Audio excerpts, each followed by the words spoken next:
잘 주무셨습니까? 뭐 매년 여름이 매년 더 더워지고 힘들지만 또 올 때 또 오늘 아침에도 이렇게 하늘이 파랗고 뭉게구름이 있고 그래서 또 여름만이 줄 수 있는 그런 아름다운 그림인 것 같습니다. 어제 이제 구약의 교회 그림이 될 만한 것으로 고센 땅에 대해서 말씀을 드렸는데 또 하나 떠오르는 그림은 아둘람 굴입니다. 이 다윗이 사울의 위협을 피해 가지고 여러 곳을 전전을 하죠. 한 번은 사울이 너무 두려워 가지고 일종의 적과의 동침이죠. 이 적장의 힘을 빌어가지고 사울로부터 좀 사울의 그 위협으로부터 목숨을 지키려고 그렇게 한 선택이 그 가드왕한테 가서 붙은 일이 있습니다. 근데 거기 가드왕한테 갔는데 그 신하들이 이 다윗이 위험인물이라고 하는 것을 얘기를 하잖아요. 그래가지고 오히려 더 그곳에서 신변의 위협을 느끼게 되고 그래서 이때 미친 사람인 척 이렇게 연극을 해가지고 겨우 빠져나오게 됩니다. 그렇게 하고 간 곳이 아둘람 굴입니다. 그 아둘람 굴에서의 이야기가 이렇게 시작이 되거든요. 사무엘상 22장에 그러므로 다윗이 그곳을 떠나 아둘람 굴로 도망하며 그 형제와 아비의 온 집이 듣고는 그리로 내려와서 그에게 이르렀고 환난당한 모든 자와 빚진 자와 마음이 원통한 자가 다 그에게로 모였고 그는 그 장관이 되었는데 그와 함께한 자가 400명 가량이었더라. 이 굴에 다윗의 가솔과 함께 여러 종류의 사람들이 모였습니다. 환난당한 자, 빚진 자, 마음이 원통한 자. 별로 같이 하고 싶지 않은 사람들입니다. 근데 이때는 우리 생각해 보면 다윗의 이 생애 중에 가장 비참했던 때더라고요. 살기 위해서 대문짝에 끄적거리고 수염에 침을 흘려서 미친 신용을 해서 목숨을 부지해야 했던 얼마나 마음이 비참했을까 그런 생각을 우리가 할 수가 있습니다. 근데 오히려 그가 그렇게 낮아졌기 때문에 그는 이 10인 10색의 이 다양한 사연을 가진 사람들을 품을 수 있었습니다. 형제와 아비 집 사람들과 함께만 하면 얼마나 좋으련만 인생의 실패와 상처와 이 속이 꼬이고 마음의 옹이가 박힌 사람들이 모여든 것입니다. 교회는 이 다윗의 아둘람 굴과 같은 곳입니다. 그런 곳이 되어야 합니다. 몇 년 전에 저희가 코로나가 이제 막 끝나갈 때 모이는 것이 좀 이제 허용이 됐을 때 예배당에서 수련회를 한 적이 있습니다. 수련회 마지막 순서 중에 하나가 에스라서 낭독 시간이 있었어요. 그때 이제 사람들이 앉아서 그 자기가 맡은 성경 구절을 이렇게 돌아가면서 읽는데 저는 이제 제일 앞자리에 앉아 있어가지고 목소리만 들렸습니다. 사람들 얼굴은 안 보이고. 그런데 계속해서 이렇게 낭독하는 소리를 듣는데 그런 느낌이 오더라고요. 사람 목소리가 다 특성이 있구나. 사람마다 다 다르구나. 그날 그게 아주 강하게 저한테 오면서 이어지는 생각이 사람의 존귀함이 이런 개별성에 있구나 그런 깨달음을 제가 갖게 됩니다. 근데 목소리만 그런 것이 아닙니다. 손가락에 지문이라고 하는 거 있죠. 이 지문 보면 주민등록증 할 때도 쓰이잖아요. 이 5천만 인구가 다 다르기 때문에 가능한 거거든요. 그리고 계약서에 도장 없을 때는 또 지장도 찍잖아요. 이 지문이라고 하는 것이 보면은 물결치는 모양으로 다 그게 그거 같은데 사람마다 다르다는 거예요. 요즘엔 또 컴퓨터 보안에도 이 지문을 쓰지 않습니까? 그리고 얼굴 인식 카메라라는 게 요즘 있잖아요. 그래서 중국 공항들에 보면은 입출국하는 사람들을 다 식별하기 위해서 이 카메라를 쓴다고 그래요. 사람의 얼굴에 개별성이 있기 때문에 가능한 것입니다. 사람의 얼굴을 구성하는 것이 몇 개인가요? 이목구비, 그죠? 이, 목, 눈목, 구, 비. 이목구비에서 대여섯 개밖에 안 되잖아요. 근데 생각해 보면은 눈이 사람마다 다르면 얼마나 다를 것이며 귀가 생긴 모양이 다르면 얼마나 다르겠어요. 그러나 수십억 사람의 얼굴이 다 다른 것입니다. 사람은 그래서 각 사람이 하나님이 유일하신 만큼의 그런 유일성이 있는 존재더라고요. 세상에 없던 것이 나왔을 때 우리가 그걸 특허품이라고 하죠. 특허품. 그래서 아담 이후 지금까지 모든 태어난 사람들, 여기 있는 우리 각자도 하나님의 특허품인 것입니다. 이 사람의 이 개별성은 지옥에서도 없어지지 않더라고요.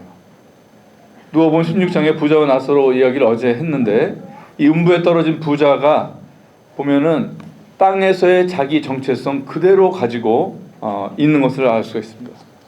그래서 지옥은 단체 기합받는 것이 아니더라고요. 자기가 이 주장하고 대우받고자 했던 이 개별성 그대로 가서 영원히 수치를 받고 고통을 받는 것이 지옥인 것입니다. 요한복음 3장에 니고데모가 예수님을 찾아옵니다. 그 니고데모의 첫 마디를 기억을 하실 거예요. 우리가 알기에 당신은 하나님께로서 오신 선생인 줄 아나이다. 예수님을 찾아오기는 혼자서 왔는데 제가 알기에 이렇게 하지 않고 우리라고 말을 한 것입니다. 사람은 집단 속의 숨기를 좋아합니다. 학교 다닐 때 한번 생각해 보세요. 교실에서 혼자 벌 받으면 얼마나 창피해요. 근데 반 전체가 기합 받으면 어때요? 훨씬 마음이 편하죠. 예수님한테 밤중에 찾아온 니고데모의 심리가 이런 것이었던 것입니다. 그런데 니고데모의 이 말에 예수님이 대답을 하십니다. 진실로 진실로 내게 이르노니. 그래서 하나님은 사람을 도매금으로 대하지 않으십니다. 그 출애굽기를 보면 출애굽을 한 이스라엘 백성이 시내산에 이제 당도합니다. 한 3개월쯤 됐을 때 여기서 하나님이 모세를 통해서 십계명을 선포를 하십니다. 나는 너를 애굽 땅 종되었던 집에서 인도하여 낸 너의 하나님 여호와로라. 너는 나 외에는 다른 신들을 내게 있게 말지니라. 이 장면을 한번 영화로 본다고 상상을 해보세요. 산 밑에 바글바글한 장정만 60만이 되는 바글바글한 이스라엘 백성들이 떠오릅니다. 그런데 하나님이 어떻게 말씀하셔요? 나는 너를 애굽 땅 종되었던 집에서 인도하여 낸 너의 하나님. 그 다음에 이어질 말씀에 너는 나 외에 다른 신들이 내게 있게 말지니라. 너희라고 하지 않으시고 너라고 하셔요. 시내산에서 하나님께서는 이 계명의 말씀을 각 사람을 향해서 말씀하신 거예요. 요한복음 1장 9절에 참빛 곧 세상에 와서 모든 사람에게 비치는 빛이 있었나니. 맞아요? 틀려요? 참빛 곧 세상에 와서 모든 사람에게 비치는 빛이 있었나니. 이상하다고 느낀 분? 네. 안 느낀 분들이 더 많은 것 같아요. 빛이 있었나니 앞에 뭐라고 되어 있냐면요, 각 사람에게 비치는 빛이라고 했습니다. 각 사람. 어느 날 이 말이 가슴에 들어오더라고요. 각 사람. 그 전에 저는 어떻게 읽었을까요? 참빛 곧 세상에 와서 모든 사람에게 비치는 빛이 있었다니. 조금 전에 아무 걸리지 않고 들었던 그런 것처럼 그렇게 저도 읽었었던 거예요. 아니, 하나님의 빛이니 하나님의 빛 정도면 온 인류를 비추는 빛 정도는 돼야지, 이렇게 생각을 했던 거예요. 사람의 이 지성에는 이런 왜곡이 굉장히 많습니다.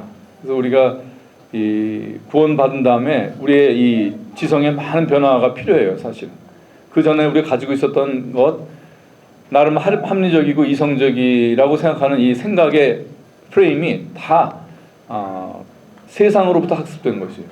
그리고 세상의 배후에는 사단이 있는 것입니다.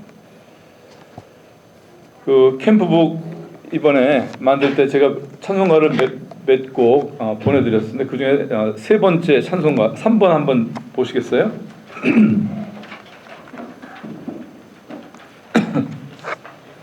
제목이 아버지 사랑 깊도다. 네. 2절 가사를 한번 같이 읽어보겠습니다. 2절 가사만 시작. 십자가 위를 보아라 내 죄가 되신 아들 비웃는 무리들 속에 내 소리도 들리네. 나도 그를 못 박았네. 긍휼을 채우기까지 아들이 내쉰 그 숨이 내 생명숨이 됐네. 나도 그를 못 박았네. 긍휼을 채우기까지. 이게 어폐가 있는 말로 들립니다. 예수님의 십자가가 미완성인 것처럼 말을 해요. 하나님의 긍휼이 덜 채워졌다고? 이 교리에 안 맞는 말 아닙니까? 내가 긍휼의 그 마지막을 채웠다는 이것이 무슨 뜻일까요?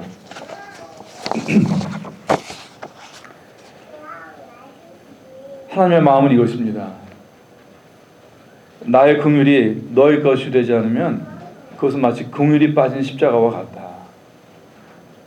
십자가가 너의 것이 되지 않으면 나는 십자가에 달린 적이 없었던 것하고 같은 거야. 하나님의 긍휼이 많은 사람을 위한 것일 뿐만 아니라 나 한 사람을 향한 것이라는 것을, 그거를 깨달은 것을 이 가사는 노래하고 있는 거예요. 참빛 곧 세상에 와서 각 사람에게 비치는 빛이 있었나니. 사람은 하나님께 n분의 1이 아니에요. 인류의 n분의 1짜리가 아닙니다. 한 사람 한 사람이 하나님께 절대적인 존재입니다. 열 손가락 깨물어 안 아픈 손가락 없다는 말이 있죠. 자식이 10인 집이 있어요. 한 아이가 병이 들었어요. 9이 괜찮으니까 엄마의 마음 아픈 것이 10분의 1인가요? 10분의 10이죠. 독자가 아픈 것이나 10자식 중 하나가 아픈 것이나 엄마에게는 똑같은 것입니다. 너희 중에 어느 사람이 양 100마리가 있는데 그 중에 하나를 잃으면 99마리를 들여두고 그 잃은 것을 찾도록 찾아다니지 아니하느냐. 처음에 여기 읽으면 이게 참 너무 좀 이상하다. 너무 비합리적이에요. 그죠? 하나님의 저울이 이렇습니다. 양 99마리의 무게와 다른 한쪽 양 1마리의 무게가 똑같은 것. 그것이 바로 하나님이시고 그것이 사랑의 본질입니다. 온 인류를 속량한 그 값과 나 한 사람을 속량해야 하는 그 값이 똑같은 것. 참 귀하고 놀라운 것이 하나님의 사랑입니다. 그러니까 세상 사람들 모두가 다 의인이고 한 사람만 죄인일지라도 예수님은 십자가를 지신 것입니다. 출애굽기 30장 말씀에 내가 이스라엘 자손의 수요를 따라 조사할 때 조사받은 각 사람은 그 생명의 속전을 여호와께 드릴지니 라고 하셨는데, 그 다음 나오는 말씀은 너희의 생명을 속하기 위하여 여호와께 드릴 때 부자라고 반세길에서 더 내지 말고 가난한 자라고 덜 내지 말지며. 부자의 구원도 가난한 자의 구원도 그 속전은 같은 무게인 것입니다. 우리가 사람을 가리켜서 존귀하다 그러잖아요. 그 존이 높을 존자입니다. 높다는 뜻이고, 귀는 귀하다는 뜻도 있지만 또 옥편 찾아보세요. 높다는 뜻이 있어요. 그러니까 사람이 존귀하다 할 때 그것은 무엇이냐면은 사람은 높고 높은 존재이다. 사람은 하나님으로부터 유래하였다는 뜻입니다. 사람 눈에는 사람과 사람 간의 차이가, 그 재산이나 능력의 차이가 커 보이지만 사람이 가지고 있는 이 고유한 신적인 존귀함 앞에서는 그런 모든 인간적인 조건, 사회적인 배경은 아주 미미한 것이에요. 그래서 사람은 죽기 전까지 하나님처럼 존중받을 이유가 다 있습니다. 우편 강도가 구원받은 것이 바로 그것을 얘기합니다. 예수님께서 이제는 사회가 버리고 이제는 그 생명이 끝나가는 아무런 가치가 없는 그 사람이었지만 예수님께서 그렇게 존중을 하셨어요. 그래서 삶이 끝나가는 그 순간에 그의 말에도 귀를 기울이셨던 것입니다. 바울이 유능하지만 바울이 너를 대체할 수 없고, 아리마대 요셉이 존귀하다고 그로 너를 대체할 수 없다. 이것이 예수님께서 강도를 향해서 가졌던 마음입니다. 사람이 개별성이 있다고 하는 것은 다른 것으로 대체할 수 없는 존재라고 하는 것입니다. 이 자리에 있는 아무도, 우리 중에 아무도 하나님께는 대안이 없는 그런 사람인 것입니다. 나는 너 외에 다른 사람을 내 앞에 두지 않는다. 나는 너 외에 다른 사람을 내 앞에 두지 않는다. 이 말이 뭐 비슷한 거 같지 않아요? 예? 10계명의 1계명이 여기서 나옵니다. 너는 나 외에 다른 신을 내게 두지 말라. 하나님께서 나라는 한 사람을 향할 때 나 외에 다른 아무도 내 앞에 두지 않고 나를 보시는 것처럼, 하나님이 사람을 그렇게 개별적이고 유일한 존재로 대우하시기 때문에 사람한테 똑같은 것을 요구하시는 거더라고요. 과도한 것을 요구하시는 게 아니더라고요.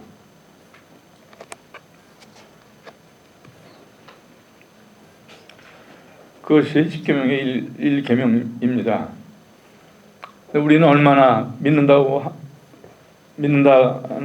자로 살면서도 얼마나 자주 하나님을 다른 것들과 비교를 합니까? 하나님이 얼마나 쉽게 돈과 비교당하고 내 체면과 비교당하시고, 이 다윗의 아둘람 굴은 교회의 모습이고 이 굴에 모인 사람들은 다름 아닌 우리 자신입니다. 다윗이 그들을 배경에 따라서 능력에 따라서 취사 선택하지 않고 그들 모두 함께 메시아 왕국을 건설하였습니다. 다윗과 달리 사울은 여러모로 이제 다윗과 대조가 되는데, 이 사울은 쓸모 있는 사람들을 선별해서 모았습니다. 사울이 사는 날 동안에 블레셋 사람과 큰 싸움이 있었으므로 사울이 힘 있는 자나 용맹 있는 자를 보면 그들을 불러 모았더라. 다윗에게 사람이 모인 것과 사울에게 사람이 모인 것이 너무나 질적으로 다른 것이, 쓸모 있는 사람들을 모은 것은 사울의 연합입니다. 사울은 유능한 사람들을 모았지만 그는 하나님의 왕국을 세우지 못했습니다. 하나님의 나라의 이 연합이라고 하는 것은 사람들을 규격화시키는 것이 아니고, 또 연합의 목적이라고 하는 것은 어떤 이의를 달성하기 위한 것이 아닙니다. 그 사람 자체를 사랑하는 것입니다. 이 다윗의 후손으로 오신 예수님 어떠셨나요? 세리마태 같은 이 현세적인 사람부터 열심당 당원인, 정치 활동하던 시몬, 그리고 흑수 동네 갈릴리 어부들까지 다 제자로 삼으셨고, 또 거린 바디메오로부터 부자 삭개오까지 다 품으셨던 것입니다.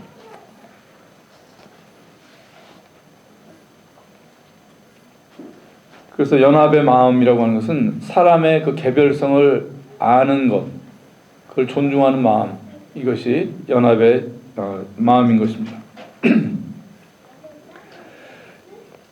이 사람의 개별성하고 관련해 가지고 예수님의 이 십자가에 대해서 좀 이게 어떤 뜻이 있는지 좀 생각을 해보고 싶습니다. 한번 질문을 드려볼게요.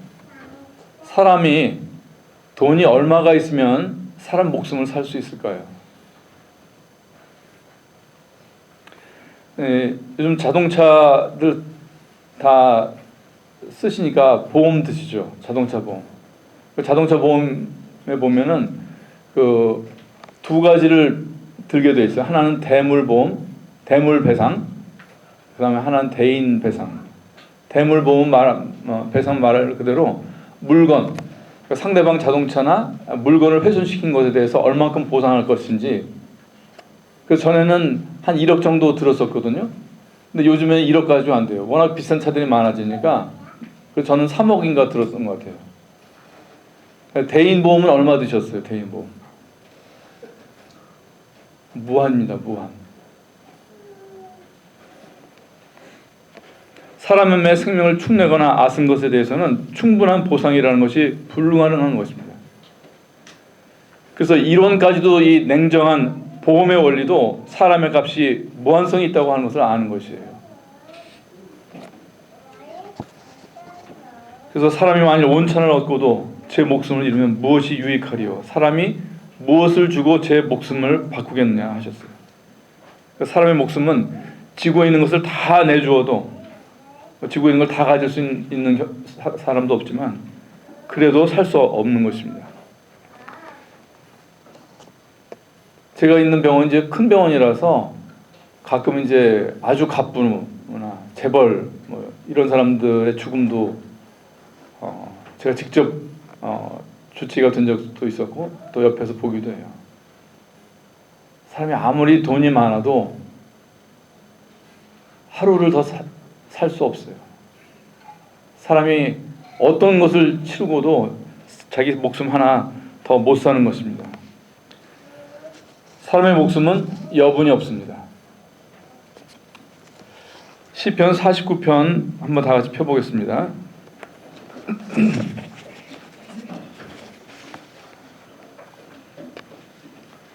시편 49편 6절.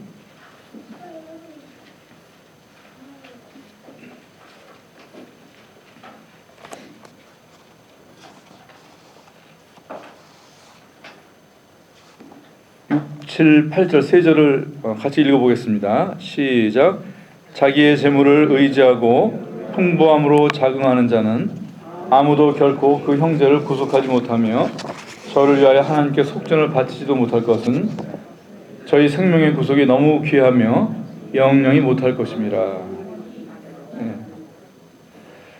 이 사람의 생명을 구원하는 일은 너무 값이 비싸서 어떤 재물이 풍부한 자일지라도 그 값을 낼 수 없다, 이런 뜻이에요. 8절에 보면 저희 생명의 구속이 너무 귀하여 뭐라고 되어 있어요? 영영이 못할 것입니다.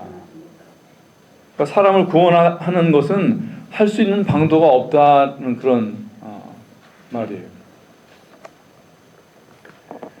그러면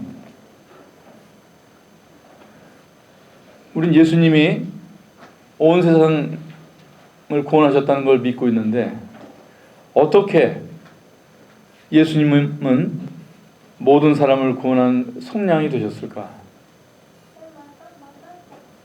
어떻게 한 사람의 죽음이 아담 이후 그 많은 사람의 죄값을 치를 수 있는가?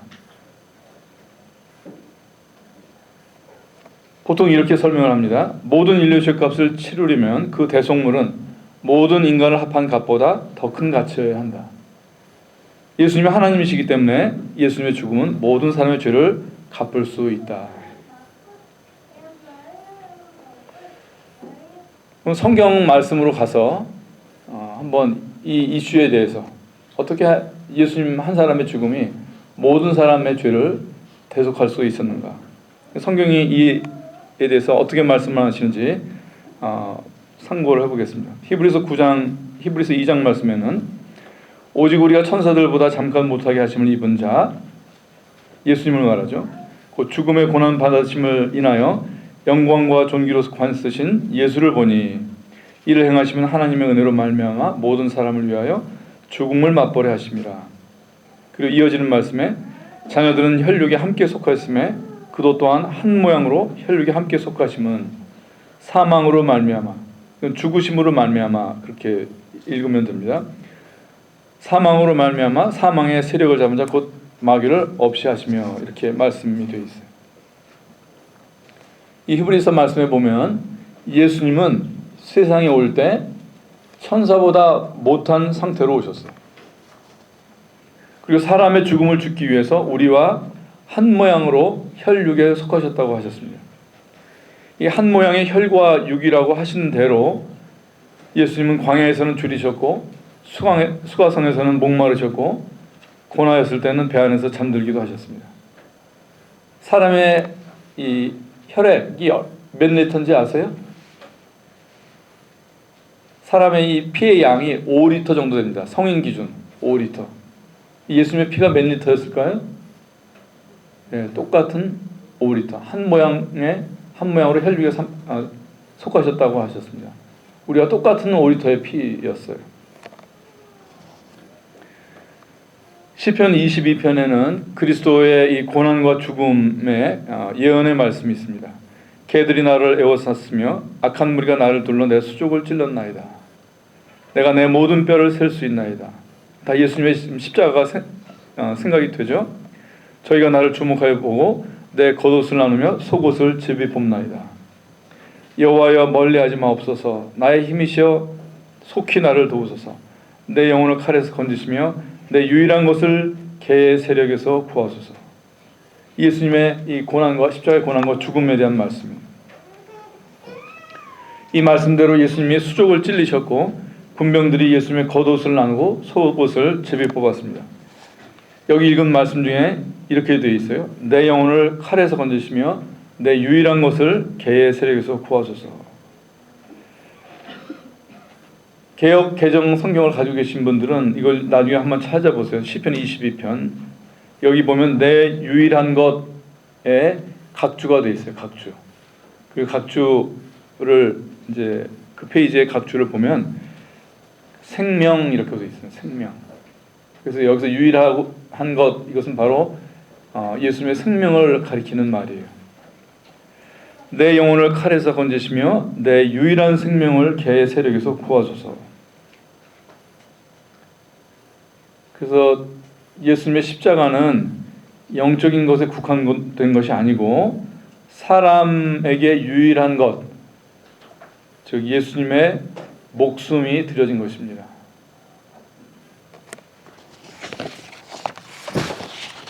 하나님은 한 분이시요 또 하나님과 사람 사이의 중보도 한 분이시니 곧 사람이신 그리스도 예수라. 그가 모든 사람을 위하여 자기를 속전으로 주셨으니.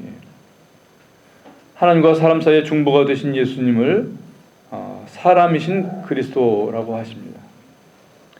예수님은 사람으로서 속전이 되셨습니다. 아까 소개한 변증이 있죠? 예수님이 하나님이시기 때문에 모든 사람을 위한 대속이 이루어졌다.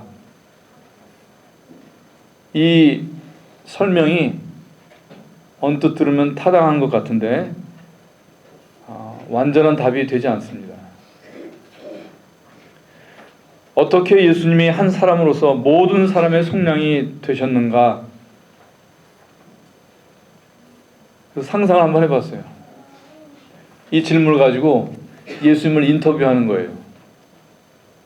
어떻게 예수님 사람으로 속전이 되셨다고 하셨는데 어떻게 모든 사람을 위한 속량이 되셨어요? 한번 인터뷰를 한다고 상상을 해봤어요. 두근거리죠. 예수님이 어떻게 답을 하실까? 요한복음 14장 다 같이 찾아보겠습니다. 요한복음 14장 31절.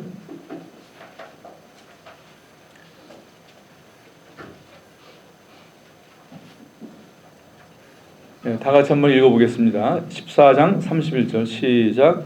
오직 내가 아버지를 사랑하는 것과 아버지의 명하신 대로 행하는 것을 세상으로 알게 하려 함이로라. 일어나라 여기를 떠나자 하시니라. 이것은 예수님이 바로 십자가를 앞두고 바로 직전에 두고 제자들에게 하시는 말씀이에요. 오직 내가 아버지를 사랑하는 것과 아버지의 명하신 대로 행하는 것, 이것이 바로 십자가라고 하는 것이에요. 이 십자가의 죽음은 내가 아버지를 사랑하는 것을 세상으로 알게 하려는 것이다. 손주 이야기하는 것, 이게 다소 좀 주체가 없기도 하지만 이게 손주들을 통해서 어떤 새로운 어떤 지평이 열리더라고요. 아는 것에 대해서, 깨닫는 것에 대해서. 세상에 돈으로 살 수 있는 게 많이 있지만 돈으로 살 수 없는 것들을 아이들이 주더라고요. 아이가 참 주는 기쁨이 그렇습니다. 아이로부터 얻는 그 기쁜 경험들은 빌 게이츠의 돈으로도 못 사요. 이 생명의 관계에서만 우리가 경험하고 맛볼 수 있는 그런 것들이요. 아이를 보면 그런 생각이 들어요. 방금까지 하늘에서 놀다가 내려온 것 같은 그런 느낌을 받아요. 한 번은 아이가 이렇게 까르르 하고 막 웃는데 언뜻 그냥 하늘이 이렇게 열리는 그런 느낌을 받기도 합니다. 이 부모하고의 사이에 사랑 외에는 아무것도 없는 이 아이, 그 아이는 무한히 큰 존재더라고요. 어떤 것을 가져와도 바꿀 수 없는, 어떤 것을 쏟아 부어도 그 값에 상응할 수 있는 그런 존재가 아니에요. 어느 날 이제 요한일서를 읽는데 이 말씀을 이제 보게 됩니다. 하나님이 우리를 사랑하시는 사랑을 우리가 알고 믿었느니 하나님은 사랑이시라. 사랑 안에 거하는 자는 하나님 안에 거하고 하나님도 그 안에 거하시느니라. 다시 한번요. 사랑 안에 거하는 자는 하나님 안에 거하고 하나님도 그 안에 거하시느니라. 사랑 안에 거하는 자는 하나님이 그 사람 안에 거하신다.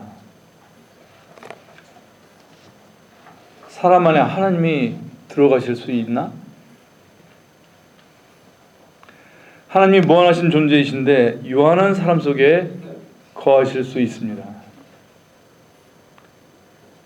그때 손주들을 보면서 느꼈던 것이 이 말씀과 탁 이렇게 엮여지더라고요. 그러면서 알게 됐습니다. 아, 사랑이 사람을 무한한 존재로 만드는구나. 그래서 그 손주들이 그렇게 보이는 거로구나. 예수님은 사람이셨지만 하나님이 들어가 계신 무한한 크기의 사람이셨습니다. 예수님이 한 인자로서 모든 사람을 구원한 속량물이 되신 것은 사랑 때문이었습니다. 예수님이 이스라엘 12지파 중에 유다의 후손으로 오시죠. 그래서 유다에게서 있었던 한 그 사건이 예수님의 이 사랑의 대속과 관련해서 빛을 주더라고요.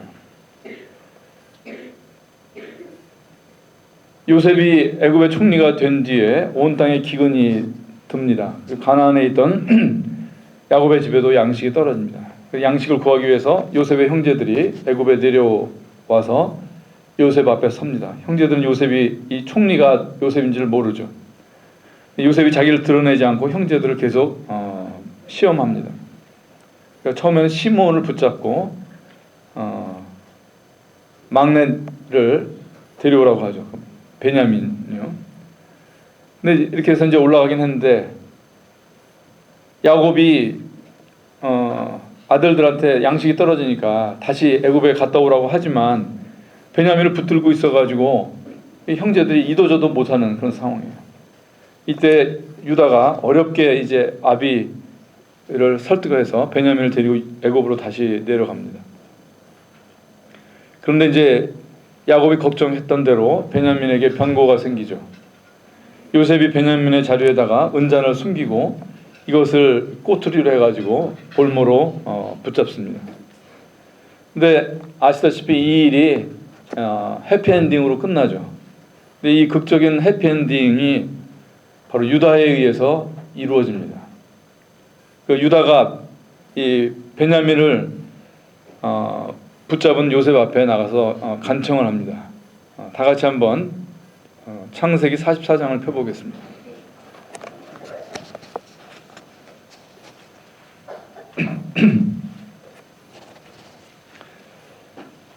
44장 30절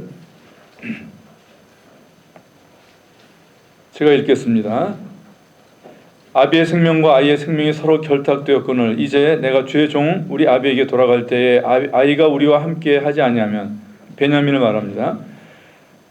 아비가 아이의 없음을 보고 죽으리니 이같이 되면 종들이 주의 종 우리 아비의 흰 머리로 슬피 음부로 내려가게 함이니이다. 주의 종이 내 아비에게 아이를 담보하기를. 주의 종, 이건 유다 자신을 말하는 거예요. 주의 종이 내 아비에게 아이를 담보하기를 내가 이를 아버지께로 데리고 돌아오지 아니하면 영영이 아버지께 죄를 지리다 하였사오니 청컨대 주의 종으로 아이를 대신하여 있어서 주의 종이 되게 하시고 아이는 형제와 함께 도로 올려보내소서. 내가 어찌 아이와 함께 가지 아니하고 내 아비에게로 올라갈 수 있으리까. 두렵건대 죄가 내 아비에게 미침을 보리이다. 아버지의 생명이 제 아우 베냐민과 결탁되어 있습니다. 둘이 하나의 생명입니다. 아비가 아이의 없음을 보고 죽으리니 베냐민이 돌아가지 않으면 아버지가 죽습니다. 베냐민을 올려보내 주세요. 제가 베냐민 대신 종으로 남겠습니다. 요셉은 이 유다가 지금 간청하고 있는 이 베냐민의 모습에서 13년 전에 자기 자신이 오버랩되고 있습니다. 요셉이 애굽에 팔린 이후 형제들이 아버지의 총애를 받는 요셉을 시기하였습니다. 그리고 이 요셉을 애굽에 팔아넘길 때 그 주동자가 누구였어요? 유다였습니다. 이 요셉이 이제 없어진 상태에서 야곱의 사랑을 받는 베냐민은 제2의 요셉이었어요. 이제 이 미운 베냐민이 애굽 총리에게 붙들렸으니까 전에 같으면 유다가 속으로 쾌재를 불렀을 거예요. 근데 13년이 지난 지금 유다는 베냐민을 그의 생명처럼 아끼고 있습니다.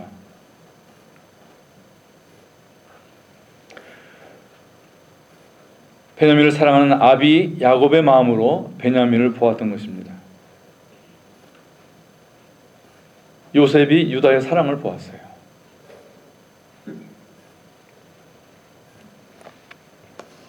그래서 형제들에게 자기를 숨기던 요셉이 이 요셉의 말이 끝났을 때 그 앞에서 큰 소리로 울게 됩니다. 유다의 이 사랑으로, 베냐민에 대한 이 사랑으로 멸망할 야곱의 온 집이 살게 되었습니다. 예수님의 사랑의 대속으로 멸망할 온 세상이 살게 된 것입니다. 이 애굽 세상에 죄인으로 붙들린 우리를 아버지께로 올려보내지 않으면 하나님 아버지께 죽음 같은 슬픔이다. 이것이 예수 그리스도의 마음이었던 것입니다. 하나님 아버지께서 베냐민 임채만을, 베냐민 박근우를 사랑하신 것, 예수님이 그 마음에 함께 하신 것입니다.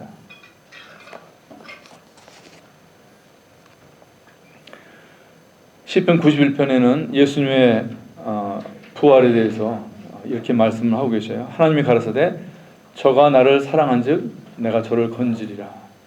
저가 내 이름을 안즉 내가 저를 높이리라. 십자가의 죽음도 사랑이었고 부활도 사랑이었습니다.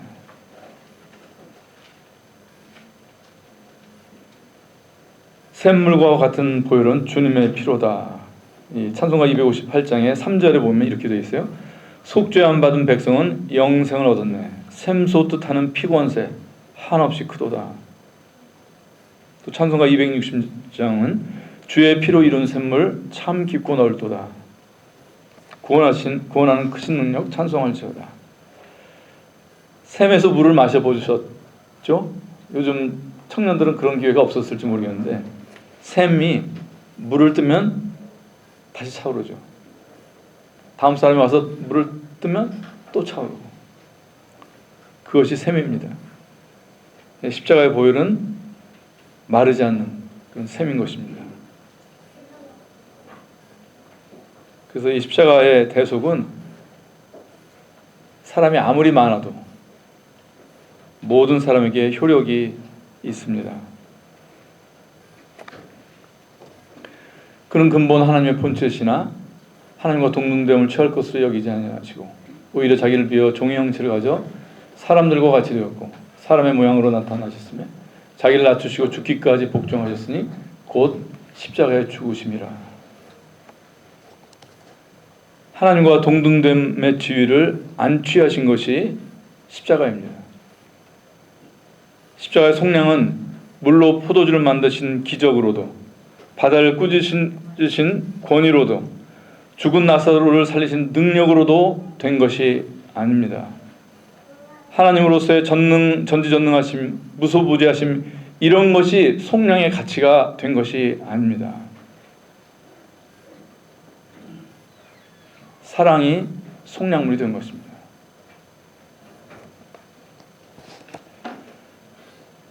선생님의 율법 중에 어느 계명이 크니까 예수께서 가라사대 내 마음을 다하고 목숨을 다하고 뜻을 다하여 주 너의 하나님을 사랑하라. 이것이 크고 첫째는 계명이요 둘째는 그와 같으니 내 이웃을 내 몸과 같이 사랑하라. 십자가에서 한 사람이 피를 흘렸어요. 근데 그것은 여분이 없는 유일한 생명이었고 이 유일한 것을 들여서 아버지를 사랑하셨고 이 유일한 목숨을 들여서 사람을 사랑하셨습니다. 이것이 십자가의 인격입니다. 저는 십자가를 혜택으로만 알았었어요.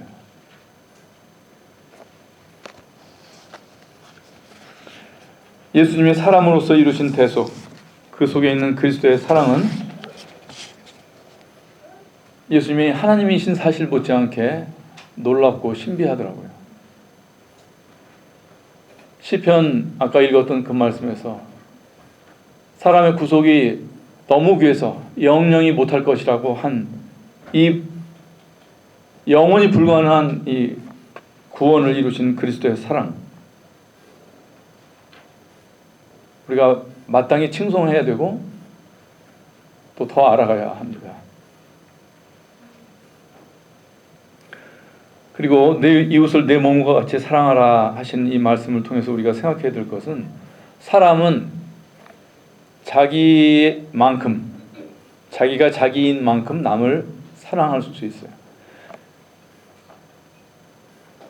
내가 사랑하는 사람을 내가 나인 만큼 만들 수가 있어요. 하나님의 아들이 사람을 자기 몸같이 사랑하셨다는 것은 사람을 하나님의 아들로 대우하셨다고 하는 것입니다. 그래서 예수님의 이 십자가 죽음은 사람의 이 개별성을 진정으로 하나님의 존귀한 만큼 그대로 존중하신 사건입니다. 갈라디아서 4장 말씀에 율법 아래 있는 자들을 속량하시고 우리로 아들의 명분을 얻게 하려 하심이라. 가끔 이제 뉴스에 나오는 그런 사건들 중에 이런 게 있죠. 아프리카 어느 해역에서 그 한국 선적의 그런 어떤 무슨 배가 납치가 됐다 이런 거 있잖아요. 몇 년 전에 실제로 그래서 이 해적한테 정부가 돈을 지불하고 선원들을 이렇게 구해낸 일이 있습니다. 그때 선원들을 구해내기 위해서 해적한테 지불하는 돈, 그것이 속량이에요. 그것이 영어로는 ransom 그러죠. ransom, 속량. 그 속량의 값이 그 사람의 값어치예요. 10만 불을 주고 해적이 풀어줬다 그러면 그 선원의 가치가 그 해적한테 10만 불이었던 거예요. 20만 불을 요구했다 그러면 20만 불이 그 사람의 그 가치였던 거예요. 그 인질의 가치가. 사람은 사단의 인질이었습니다. 근데 예수님이 이 인질이 된 사람을 위해서 예수님이 속량이 되셨다고 하는 것. 그건 하나님께서 사람의 가치를 하나님의 아들로 매기셨다는 거 하는 것입니다.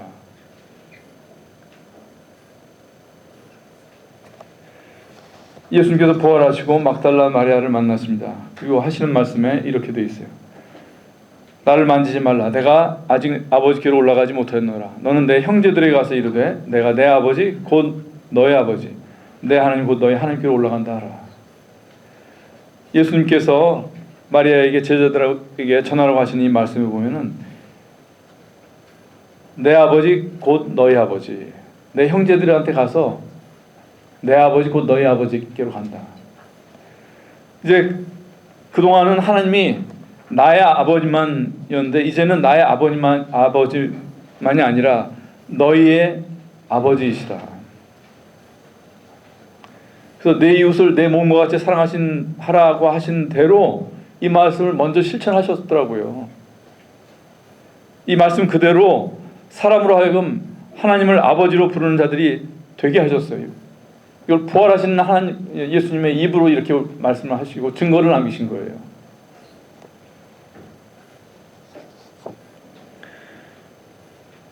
요한복음 1장 12절 말씀 다 외시죠? 한번 외워볼까요? 요한복음 1장 12절 영접하는 자 시작. 영접하는 자 곧 그 이름을 믿는 자들에게는 하나님의 아들이 되는 권세를 주셨습니다. 하나님의 자녀가 되는 권세를 주셨습니다.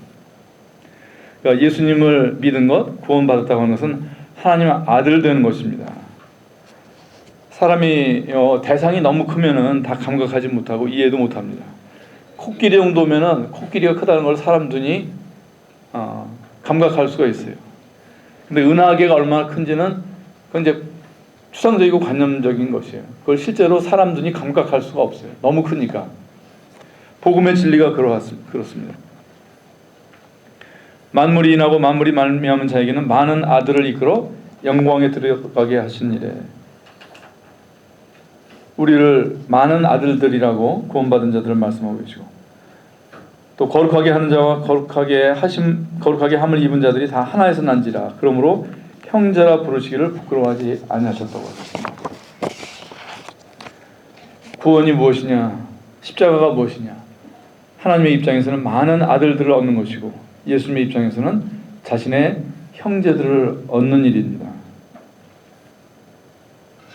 우리 어제 나눴던 시편 말씀 133편 보라 형제가 연합하여 동거함이 어찌 그리 선하고 아름다운고. 우리는 이 시편 말씀을 대할 때 보통 믿는 형제들 간의 연합을 떠올립니다. 그러나 먼저 보아야 할 형제가 있습니다. 먼저 보여야 할 형제가 있습니다. 보라, 형제가 연합하여 동거함이 어찌 그리 선하고 아름다운가. 여기서 예수님과 내가 보여야 합니다.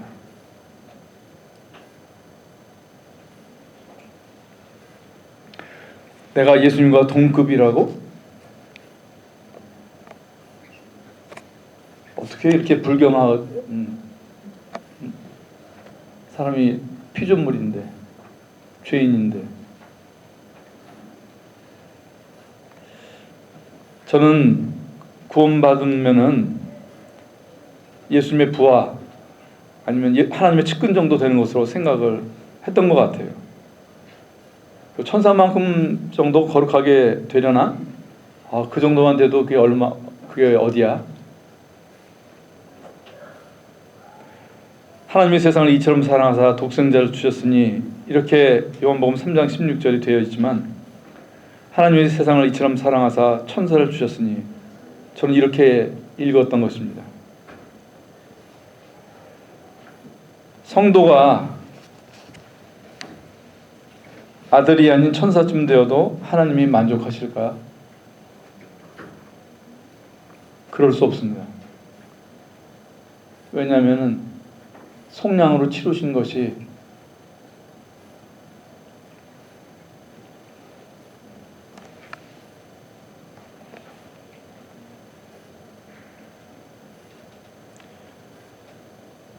예수님이기 때문에 그렇습니다.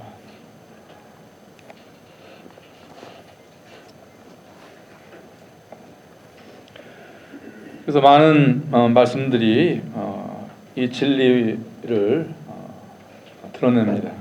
그 기쁘신 뜻대로 우리를 예정하사 예수 그리스도로 말미암아 자기의 아들들이 되게 하셨으니 너희가 아들인 고로 하나님이 그 아들의 영을 우리 마음 가운데 보내사 아바 아버지라 부르게 하셨느니라.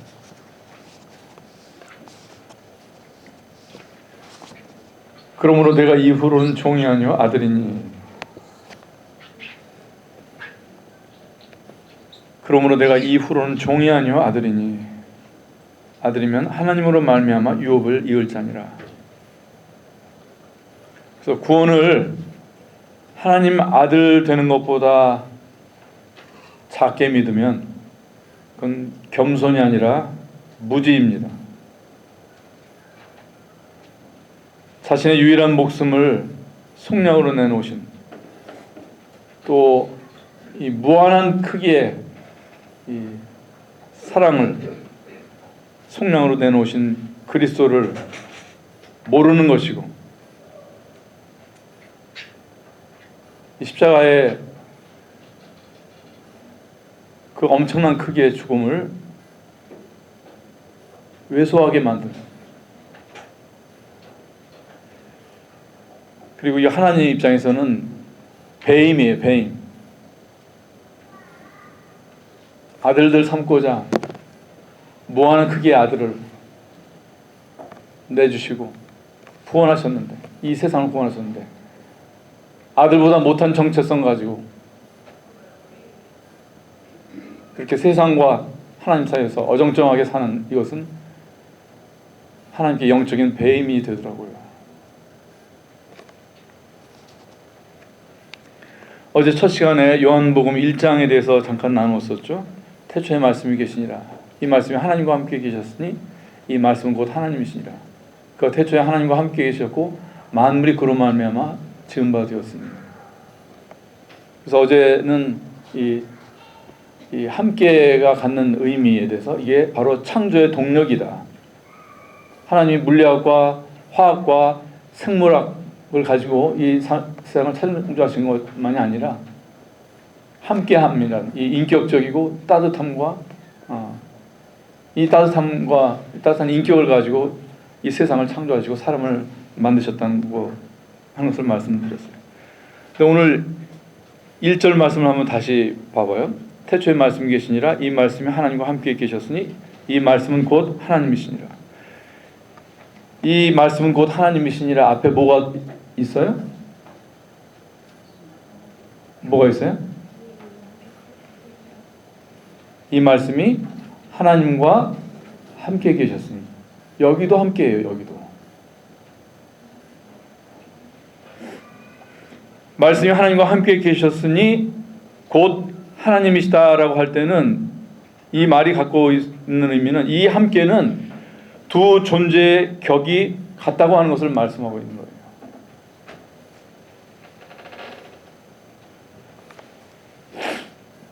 말씀이 곧 하나님이신 것은 함께 계실 수 있는 분이기 때문에 하나님이신 거예요.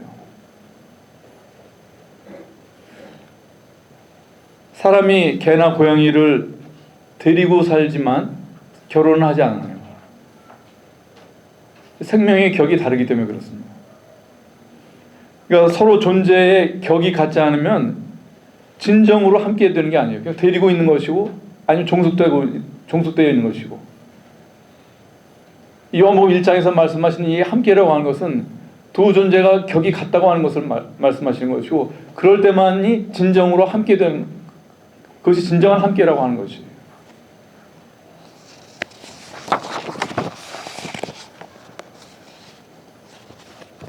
예수님이 한 번은 사람으로 격을 낮추셨어요.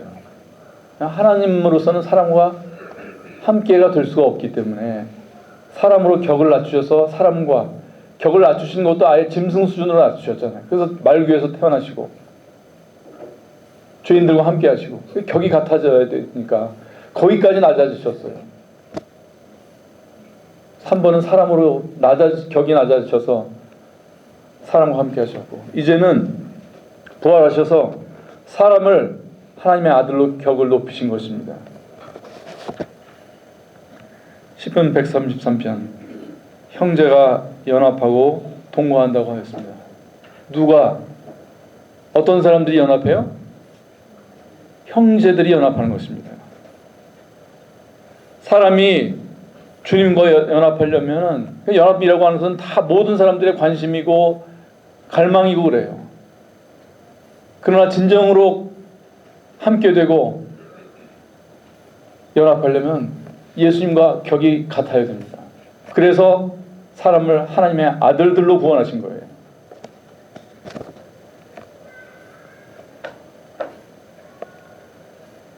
그래서 이 교회 연합은 각자가 먼저 그리스도와 형제와 형제로 연합이 선행되어야 합니다. 형제는 아버지가 같다는 것입니다. 아버지가 한 분이라고 하는 것이에요. 그래서 거듭난 자는 예수님과 같은 DNA가 있어요. 그 영적인 특질이 아버지를 사랑하고 또 사람을 사랑하는 그 사랑으로 발현이 되는 것입니다. 테트리스 게임 해보셨죠? 아니면 옆에서 보시거나 밑에 빠진 것이 있으면 옆에 아무리 쌓아도 점수가 올라가나요? 내가 그리스도와 연합 없이 교회의 연합을 이루고자 하는 것이 이와 같은 일이 될 수가 있어요. 그리고 그리스도와 연합되지 않은 사람들끼리 연합을 할 때는 그때는 그 연합은 기술적인 이슈 그리고 일 중심적인 그런 목표를 갖게 됩니다.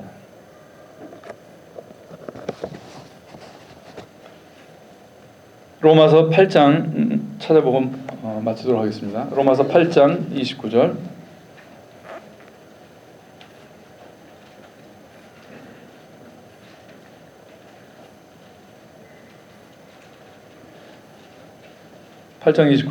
하나님이 시작 하나님이 미리 하신 자들로 또한 그 아들의 형상을 본받게 하기 위하여 미리 정하셨으니 이는 그로 많은 형제 중에서 맏아들이 되게 하려 하심이니라.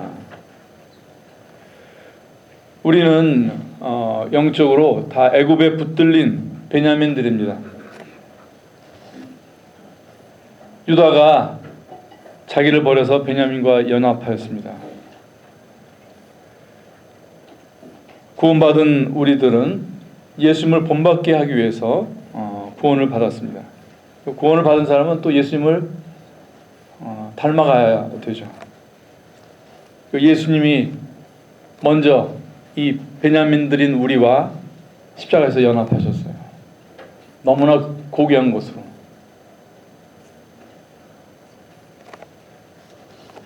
이제 나의 베냐민과 이제 내가 유다라고 생각을 해보세요.